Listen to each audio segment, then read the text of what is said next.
more than welcome back to Little Miss Drop Stitch. In a previous video I showed you my really quick, easy and yarn saving way to sew the squares together, and today I'm going to show you how we sew the rows. Pretty much the same as the last video, however I just wanted to show you how we achieve nice neat corners together. Remember, these instruction videos are all part of a free pattern for this blanket, which will be coming out in a couple of weeks' time, so keep an eye out for that. You may well be using one long strand of yarn to go across a few squares. However, I kept a long tail on my squares, so I'm doing one colour and then I'll be changing it for the next square. So here's my next tail. So I've just done one and I'm about to finish it off. Now, some videos will have you going in the chain space. However, I don't like to do this as my preferred method, just because then when we go to the front, you can actually see some of that stitching. And then if you're doing lots of different coloured squares, it will show up.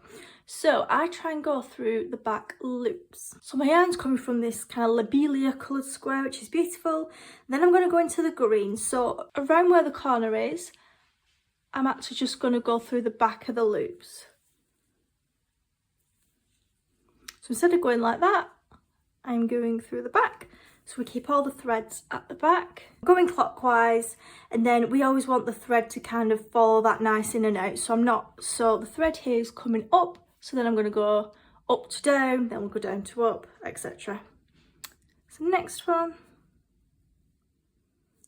So about there is where my chain space is for the corner. So I'm just going to pick up that little loop there.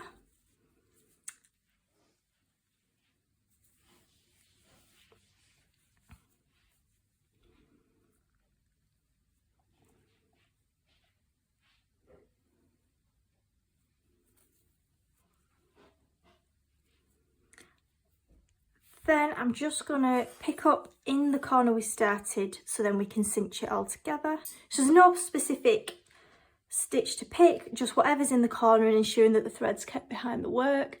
And then what we want to do is cinch it together so that the corners all meet nicely. Then I'm going to finish it off just by going through a few stitches. Then, like in our last video, going to a corner cluster.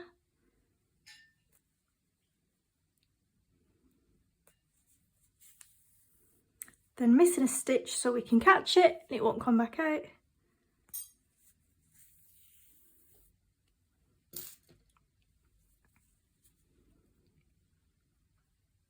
And snip.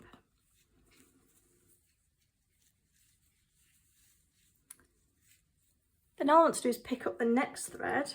And sometimes it can work its way a trifle loose, so I like to just go round again, just like what we've done with the new thread, to make sure it's nice and secure and that all those corners fit nicely next to each other.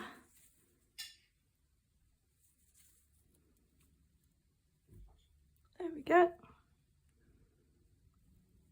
I'm ready to carry on sewing together, just like I showed you in the last video, and that'll be linked down below as well for you. So there we have it, all the corners butted nice and close next to each other, and we can't see the thread. If you like this video and learned something from it, please do consider giving us a like, thumbs up, subscribe and all that good stuff, so we can make more free patterns and tutorials. Thank you.